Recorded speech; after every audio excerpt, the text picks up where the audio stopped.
Je suis allée comme à peu près tous les 32 février au coiffeur, soit jamais, pour aller intensifier mon ombré et ça me fait tellement bizarre de voir du blond à la caméra, c'est juste trop chelou. J'aimerais avoir un ombré gris comme on le voit beaucoup en ce moment et je trouve ça trop canon. Sauf que comme j'ai une base relativement foncée, faut forcément passer par du blond, etc. Du blond même très clair pour ensuite recendrer et refoncer en gris. Enfin bref, c'était la minute, on s'en fout. Je trouve que ça fait très longtemps sur ma chaîne que je ne vous ai pas mis de training bien détaillé, explicatif. Et il y avait une vidéo que j'ai faite il y a un petit bout de temps, la vidéo où je vous indiquais comment cibler le haut ou le bas des fessiers. Vous aviez adoré cette vidéo. J'avais envie d'en refaire une un petit peu dans le même style, sauf que cette fois-ci on va cibler la chute de rein. Donc cette fois-ci on va focus sur la zone lombaire et sur le haut des fessiers. Donc comme d'habitude vous risquez d'avoir du petit schéma, de la grosse explication. N'hésitez pas à screenshot l'écran si vous voulez conserver les schémas. Par contre ils sont en anglais puisqu'on ne trouve jamais rien évidemment en français. Le but étant de vous dessiner, de vous sculpter cette zone, puisque vous savez qu'on ne peut pas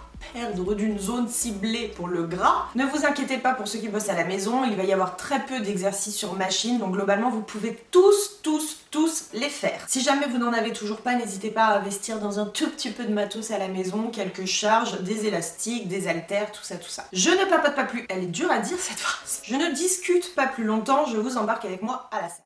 Alors, on va commencer en premier lieu par le haut des fesses, et petit rappel anatomique, pour travailler le haut des fessiers, on focus sur le gluteus medius, le moyen fessier. Et pour ce, l'exercice number one, le numéro 1, ça va être le kick latéral. Alors moi je le préfère à la poulie, d'autant plus qu'on peut mettre un petit peu plus de charge. Et pourquoi je dis que c'est l'exercice numéro 1, je l'ai pas inventé, c'est tout simplement que d'après les études, le side lying hip abduction est l'exercice qui recrute au mieux les moyens fessiers. Sachant que de base, l'exercice dont parle l'étude est celui-ci, mais on est bien d'accord que si on relève, voilà, si on se met en position debout, c'est la même chose à peu près. Je vous promets pas que les chiffres des études soient exactement les mêmes, mais on est sur du kiff-kiff.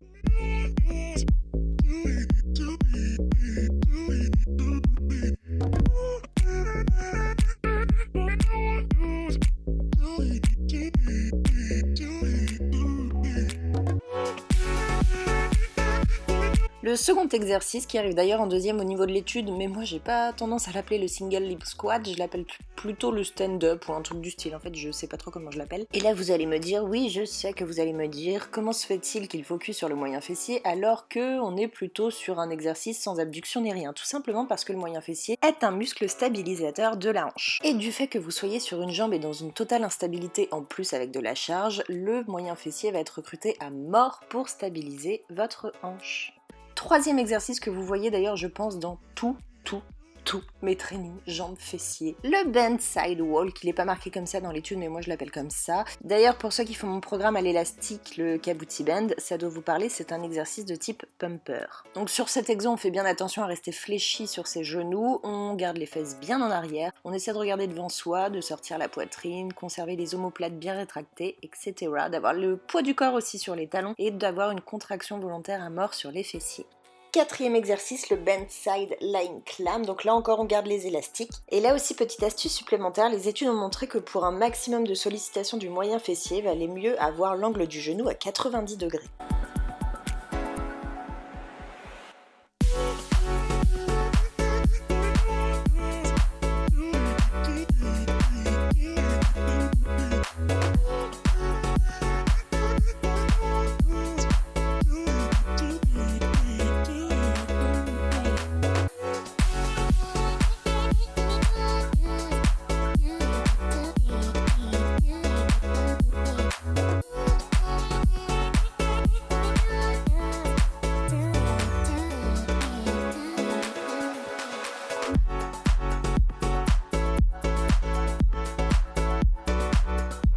Cinquième exercice, qui n'est rien d'autre au final, on l'aura compris, que la version machinisée du précédent. Mais je voulais vous le mettre pour vous montrer une petite astuce de positionnement que vous demandez d'ailleurs très souvent. Pourquoi les gens se mettent en avant comme ça sur la machine? Très simplement, pour focus un petit peu plus le moyen fessier. Petit conseil, on conserve le dos droit. Moi je préfère me tenir pour justement maintenir le dos, vous pouvez faire sans, mais j'ai l'impression que ça tape un peu plus dans les lombaires.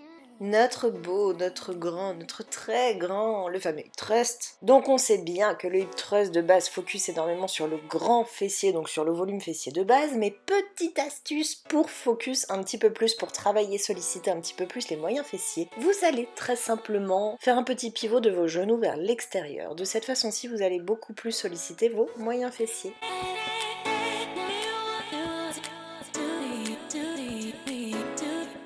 passe maintenant à la région des lombaires, la team, et en premier exercice, bien évidemment un classique, le Superman.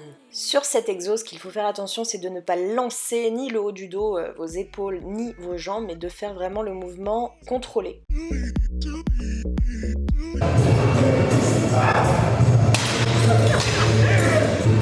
La vidéo, ouais. Et petite variante, si vous voulez corser encore un petit peu le truc, vous ajoutez très simplement... Je me fais rire, Gogol. Vous ajoutez tout simplement un élastique au niveau des chevilles, ce qui va rajouter une contraction constante au niveau des moyens fessiers. Sachant que sinon c'est point drôle, il faut que vos chevilles soient suffisamment éloignées pour que l'élastique soit tout le temps en tension.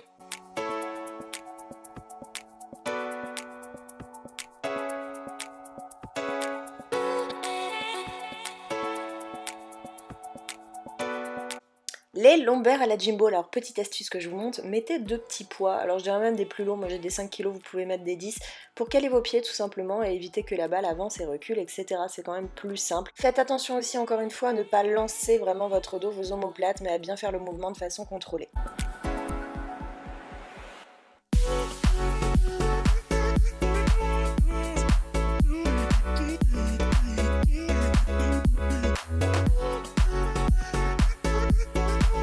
Grande de petit A petit B, ouvrez les guillemets, le good morning, je sais que celui-là, il pose problème à pas mal de monde, vous avez du mal à le ressentir, je pense que le seul conseil que je peux vous donner c'est de pratiquer sur charge légère, et puis tout simplement s'il ne vous convient pas de le remplacer par autre chose, vous avez une multitude d'exercices, c'est pas parce qu'on vous montre un exercice en vidéo YouTube que vous êtes obligé de l'introduire dans vos trainings.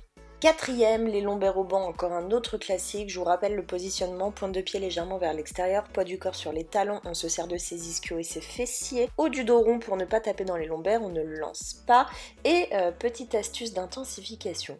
Ajoutez ma foi un élastique, je dirais-je. Du point de vue sensation, l'élastique, pareil, tous ceux qui font mon programme, le KBB, le Kaboutiben, que vous pouvez retrouver d'ailleurs en barre d'infos si ça vous intéresse, connaissent les bienfaits, le pouvoir, les résultats de l'élastique. Moi personnellement en ce moment je le tiens comme ça, avec les poignets, vous pouvez le mettre aussi autour du cou, je crois que je vais vous le montrer juste après. Vous pouvez également le faire tenir par un poids, vous avez plusieurs façons de le faire tenir, trouvez ce qui vous convient.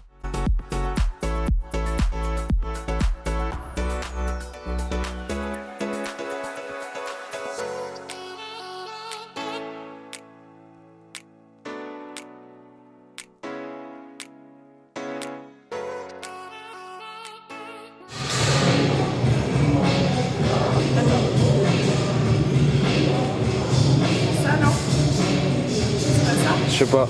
Si ce soir. Voilà la team, j'espère que cette vidéo vous aura plu et vous aura bien aidé. Si vous souhaitez que je fasse d'autres vidéos un petit peu focus comme ça, sur d'autres zones, sur d'autres groupes musculaires, n'hésitez pas à me le dire en commentaire. Je vous fais des gros bisous et je vous dis à la semaine prochaine.